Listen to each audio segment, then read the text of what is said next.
जब पिंकी और सफदर अब्बास ने प्यार किया था तब धर्म बीच में नहीं था। जब शादी की बात आई तो अपने प्यार के लिए पिंकी ने इस्लाम भी स्वीकार किया और बिना शादी के सफदर के साथ दुबई चली गई। लेकिन वहाँ पर जाने के बाद पिंकी को जो झटके लगे और पिंकी को जो जख्म मिले वो बेहद ही दर्दनाक थे। और क्या है पूरी कहानी हम जानेंगे आज पूरे विस्तार से। लेकिन उससे पहले नमस्कार दोस्तों, मैं एडवोकेट आरडी आपका चैनल पर स्वागत करती हूँ और उम्मीद करती हूँ कि आप सब लोग स्वस्थ होंगे, सुरक्षित होंगे। दोस्तों, अगर आप अपने इस परिवार में नए हैं या अभी तक आपने चैनल को सब्सक्राइब नहीं किया है तो सबसे पहले आप चैनल को सब्सक्राइब कर लीजिए और इसके साथ ही बेल आइकन ज़रूर प्रेस करें फर्दर नोटिफिकेशन के लिए। और इसके साथ ही कहानी में लास्ट तक बने रहें और कहानी के बारे में आपकी क्या राय है वो भी कमेंट करके ज़रूर बताएं। तो चलिए दोस्तों, अब आपका समय नहीं लेते और जानते हैं कि आज की पूरी कहानी क्या है। 25 वर्षीय पिंकी चंदा हैदराबाद में पुरानी सिटी के कलकसगिरी इलाके में अपने परिवार के साथ रहती थी। वह शेखर चंदा की इकलौती संतान थी। शेखर चंदा का अपना छोटा सा घर संसार था।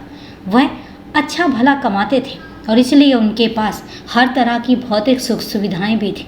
इन सब के अलावा उनमें जो खासियत थी वह यह थी कि वे स्वच्छंद विचारों वाले जीवंत इंसान थे।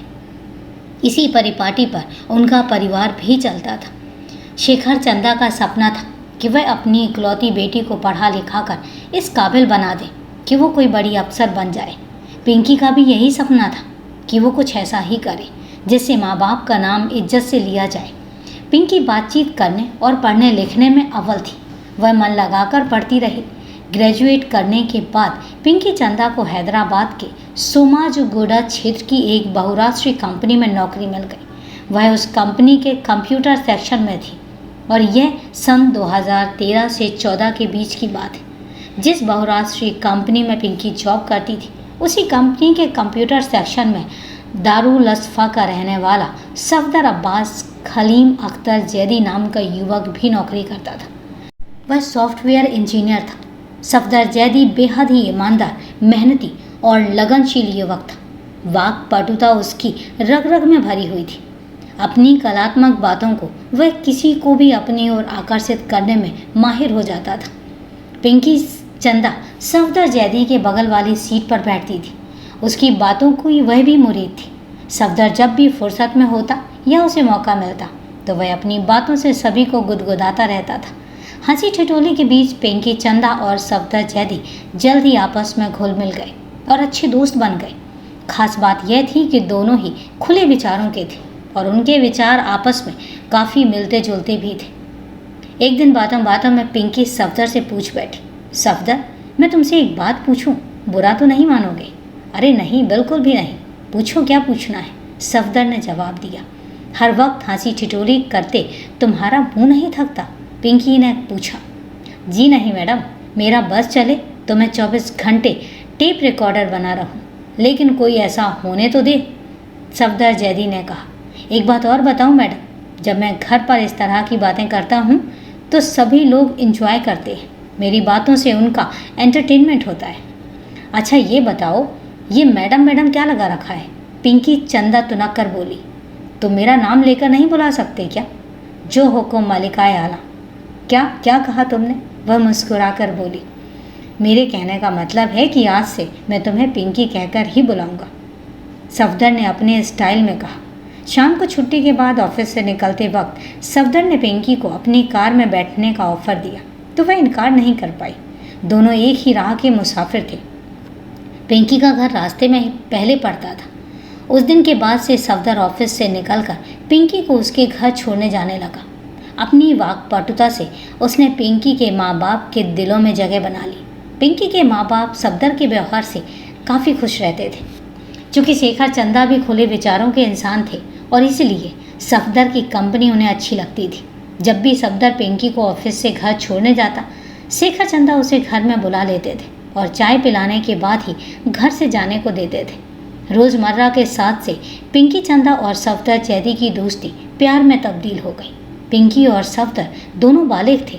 दोनों समाज के रीति रिवाजों और ऊंच नीच के भेदभाव को बखूबी जानते और समझते भी थे। उनके बीच में सिर्फ समुदाय का फर्क था। दोनों अलग अलग समुदाय के थे और प्यार में उनके बीच ये भेद कभी भी मिट गया था। वे भिन्न भिन्न समुदायों के हैं। धीरे धीरे पिंकी और सफदर के घर वालों को उनके प्रेम प्रसंग की बातें भी पता चलने लग गई। पिंकी के पिता शेखर चंदा और माँ श्रेया चंदा को बेटी के प्रेम प्रसंग की बात पता चली तो वो हैरान रह गए। वो भले ही लाख खुले विचारों के थे, भले ही सफदर को सम्मान देते थे, लेकिन यह बात पसंद नहीं थी कि उनकी बेटी किसी दूसरे धर्म के लड़के से प्यार करे। उन्होंने पिंकी को समझाया कि सफदर का साथ छोड़ दे। इस बात पर पिंकी माँ बाप से लड़ बैठी और उसने साफ शब्दों में कह दिया कि वह सफदर से प्रेम करती है और उसी से शादी करेगी। और यही हाल सफदर का भी था। उसके अब्बू खलीम अख्तर जैदी और चाचा हैदर जैदी को उसके प्रेम के बारे में पता चला तो वो आग बबूला हो गए। उन्होंने उससे कहा कि वह पिंकी से मिलना बंद कर दे, लेकिन सफदर बगावत पर उतर आया और उसने कह दिया कि वह किसी भी कीमत पर पिंकी को नहीं छोड़ेगा, बल्कि निकाह भी उसी से ही करेगा। इसके बाद सफदर ने पिंकी के घर जाना बंद कर दिया और वह उसे घर से कुछ देर पहले ही छोड़कर अपने घर चला जाता था। जिस दिन से माँ बाप ने पिंकी को हिदायत दी थी तब से वह अपने प्यार को लेकर परेशान रहती थी और इसी चिंता में एक दिन उसने सफदर से पूछा, सफदर, प्यार तो हम दोनों एक दूसरे से करते हैं, तुम यह बताओ कि मुझे धोखा तो नहीं दोगे? ये कैसी बेतुकी सी बात कर रही हो पिंकी? मैं वादा करता हूँ कि जीवन भर तुम्हारा साथ निभाऊंगा, सफदर बोला। एक बात और है। वो क्या? पिंकी चौंकी। हम दोनों के धर्म अलग अलग हैं। मेरे मन में एक सवाल उठ रहा है कि क्या तुम्हारे घर वाले इसके लिए तैयार होंगे? सफदर ने गंभीर होते हुए कहा, देखो सफदर, मेरे घर वाले राजी हों ना हो, मैं जो फैसला ले चुकी हूँ उससे मैं हरगिज भी पीछे नहीं हटूंगी, पिंकी ने दृढ़ता से कहा। पिंकी, जब तुम मेरे लिए अपने घर वालों से बगावत करने को तैयार हो तो मैं भी तुम्हारी खातिर कुछ भी करने को तैयार हूँ। प्रेमी के ये शब्द सुनते ही पिंकी को बड़ा अच्छा लगा। उस दिन के बाद तो पिंकी और सफदर ने जैसे निश्चय कर लिया था कि वो एक दूसरे के साथ ही जिंदगी भर रहेंगे। पिंकी के माँ बाप भी जान चुके थे कि दोनों एक दूसरे को बहुत मोहब्बत करते हैं। फिर एक दिन पिंकी ने अपने माँ बाप को अपने प्यार के बारे में साफ साफ बता दिया। पिंकी के माँ बाप नहीं चाहते थे कि वह उसकी शादी दूसरे धर्म के लड़के के साथ करे, लेकिन पिंकी उनकी बहुत लाडली थी और इसलिए वो बेटी की जिद के आगे झुक गए। यही हाल सफदर के घर वालों का भी था। सफदर के अब्बू खलीम जैदी और चाचा हैदर जैदी इस शादी के खिलाफ थे, लेकिन बेटे के फैसले के आगे आखिर उन्हें भी विवश होना पड़ा। बच्चों की खुशी की खातिर दोनों परिवारों के सदस्यों ने सोचकर अपने ख्यालातों से समझौता कर लिया। उनकी खुशी में ही उन्होंने अपनी खुशी समझी। माँ बाप की तरफ से हरी झंडी मिलते ही उनकी मुराद पूरी हो चुकी थी। इसी बीच सफदर की जिंदगी से एक और खुशी आकर जुड़ गई। सफदर को दुबई की एक कंपनी में नौकरी मिल चुकी थी। नौकरी मिलने के बाद वह दुबई जाने की तैयारी में करने लगा तो पिंकी उसके साथ जाने की जिद पर अड़ गई। इस पर ना तो पिंकी के माँ बाप ने ऐतराज़ किया और ना ही सफदर के माँ बाप ने। पिंकी की जिद पर सफदर उसे दुबई ले जाने के लिए तैयार हो गया और उसका पासपोर्ट भी बनवा दिया।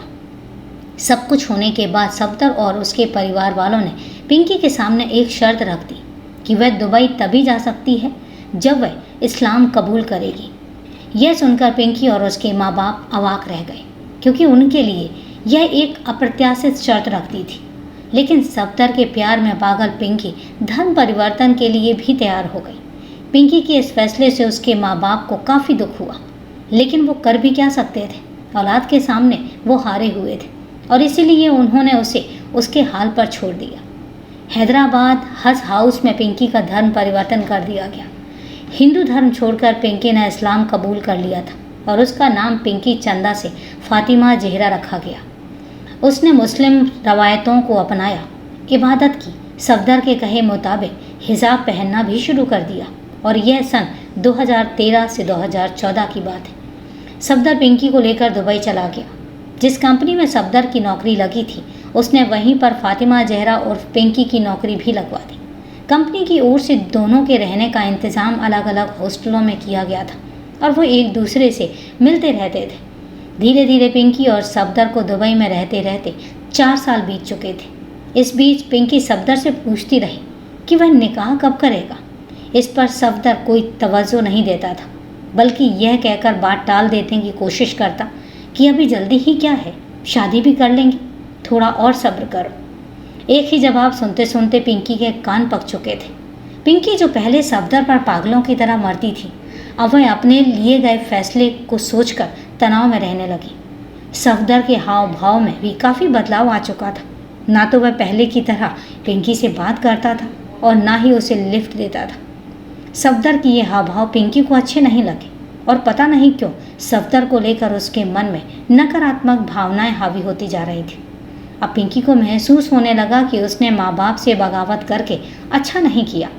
उसने सोचा कि यदि सफदर ने उसे सचमुच में धोखा दे दिया तो उसकी ज़िंदगी तो बर्बाद हो जाएगी, कहीं किसी को मुंह दिखाने लायक नहीं रहेगी। और इसी तरह की चिंता में उसका बुरा हाल हो रहा था। जिस बात का पिंकी को डर था वह बात उसे सच होती दिख रही थी। प्यार के चक्कर में उसने अपना सब कुछ गंवा दिया था। जब वह शादी के लिए सफदर पर दबाव डालती तो वह परेशान हो जाता था। सफदर की सोच सचमुच बदल चुकी थी और उसका मुख्य उद्देश्य उसके जिस्म के साथ खेलना था। अब वह यह सोच रहा था कि उससे किस तरह से पीछा छुड़ाया जाए। वह उससे पीछा छुड़ाने के उपाय खोजने लगा और इसके बाद तो वह छोटी छोटी बातों पर पिंकी से कलेश करने लगा। पिंकी की छोटी सी बात भी उसे कांटे की तरह चुभने लगती और रोज़ रोज़ की कलह से तंग आकर एक दिन पिंकी उससे पूछ बैठी, पिछले कुछ दिनों से देख रही हूँ कि तुम बदले बदले से नजर आ रहे हो, बात क्या है सफदर? मैं नहीं बदल रहा, बल्कि तुम्हारे तेवर बदल गए, सफदर ने झल्लाकर जवाब दिया। तुमने मुझ में ऐसा क्या देख लिया कि तुम्हें मेरे तेवर बदले नजर आ रहे हैं? वह तुनक कर बोली। छोड़ो यार, क्या बताऊँ, सफदर ने कहा। नहीं, तुम बता दो, मुझ में ऐसा क्या देख लिया कि तुम्हें मेरे बदले हुए तेवर नजर आ रहे हैं? सच बताऊँ, तुम्हारा यही एटीट्यूड मुझे अच्छा नहीं लगता। तुम किसी की बात को पकड़कर जिद पर अड़ जाती हो, सफदर ने बताया। अब तो तुम्हें मेरी बात बुरी लगेगी ही ना, सच्ची बात जो कह दी मैंने। शादी के लिए 4 साल से आजकल करके जो टाल रहे हो, इसी से तुम्हारी नीयत का पता चलता है, वह गुस्से में बोली। सफदर बोला, जाओ, अब मैं तुमसे निकाह नहीं करूँगा। क्यों? जरा मैं भी तो जानूँ कि तुम मुझसे निकाह क्यों नहीं करोगे। इसलिए कि तुमने इस्लाम धर्म का ईमानदारी से पालन नहीं किया है। ना तो तुम 5 वक्त की नमाजी बन पाई और ना हिजरा का पालन किया, और इसलिए मैं तुमसे निकाह नहीं कर सकता, समझी, सफदर ने कहा। धोखेबाज मक्कार पिंकी सफदर पर फट पड़ी। मेरी ज़िंदगी तो खराब हो ही गई, पर मैं तुम्हें भी चैन से नहीं जीने दूंगी। मैं इतनी आसानी से तुम्हें छोड़ने वाली नहीं हूँ और तुम पर यकीन करके मैंने बहुत बड़ी गलती की है। तुम्हारे ही कारण मैं अपने माँ बाप से बगावत कर बैठी और तुम कहते हो कि मैंने तुम्हारे धर्म का पालन नहीं किया। अरे 5 वक्त नमाज पढ़ती थी मैं, बुर्का पहनकर बाहर निकलती थी मैं, तुम्हारे लिए मैं सब करती थी जो तुमने कहा, और इतने पर भी तुम कहते हो कि शादी नहीं करूँगा। तुम्हें मैं तुम्हारी औकात बताकर रहूँगी, इसकी सज़ा ज़रूर दिलवाऊँगी, तभी मुझे सुकून मिलेगा। पिंकी को कुछ समझ में नहीं आया तो उसने अपने वतन लौट जाने का फैसला कर लिया। वह जान चुकी थी कि दुबई में हो रही उसकी जान को खतरा हो सकता है। सफदर राज छुपाने के लिए उसे जान से भी मार सकता है, और यह सोचते ही पिंकी चुपके से जनवरी 2018 के दूसरे सप्ताह में अपने घर हैदराबाद लौट आई और माँ बाप से अपनी आप बीती कह डाली। रोती हुई पिंकी माँ से बोली, माँ, मुझसे बहुत बड़ी भूल हो चुकी है जो मैंने आप सब की बातें नहीं मानी। सफदर ने मेरे साथ बहुत बड़ा धोखा किया है। शादी के नाम पर उसने मेरा धर्म परिवर्तन कराया और मेरे जिस्म से खेलता रहा, और अब कहता है कि तुमसे शादी नहीं करूँगा क्योंकि तुमने मेरे हिसाब से मेरा धर्म कबूल नहीं किया। माँ, मुझे माफ़ कर दो, काश मैं तुम्हारी बात मान ली होती तो आज ये दिन देखने को नहीं मिलते, कहकर पिंकी माँ के सीने से लिपट कर रोने लगी। तो श्रेया चंदा का मन भी पिघल गया। बेटी की ये पहली गलती थी, सो माँ ने एक ही झटके में उसकी गलती माफ़ कर दी। अब सवाल यह था कि जिसने बेटी की ज़िंदगी बर्बाद की है उसे सज़ा कैसे दिलाई जाए। 31 जनवरी 2018 को श्रेया चंदा पिंकी को लेकर मलकजगिरी थाना पहुंची। थाने के इंस्पेक्टर जानकी रेड्डी से मिलकर उन्होंने सारी बात बताई और साथ ही बेटी के साथ हुए धोखे के संबंध में NRIF दर अब्बास जैदी के खिलाफ लिखित तहरीर भी दी। तहरीर के साथ वो सभी दस्तावेज भी संलग्न किए जो पिंकी के पास मौजूद थे। मामला हाई प्रोफाइल और NRI से जुड़ा देखकर थाना प्रभारी चौंक गए। उन्होंने तत्कालीन एनसीपी जी संदीप को फ़ोन करके इस बारे में अवगत कराया। मामला लव जिहाद से जुड़ा हुआ था। प्रकरण को गंभीरता से लेते हुए एसीपी जी संदीप ने जांच पड़ताल करके एनआरआई सफदर के खिलाफ मुकदमा दर्ज करने का आदेश दिया। जांच पड़ताल में मामला सही पाया गया। इंस्पेक्टर जानकी रेड्डी ने आरोपी एनआरआई सफदर अब्बास जैदी के खिलाफ भादंबे की धाराओं 376, 417 और 420 के तहत केस दर्ज कर लिया।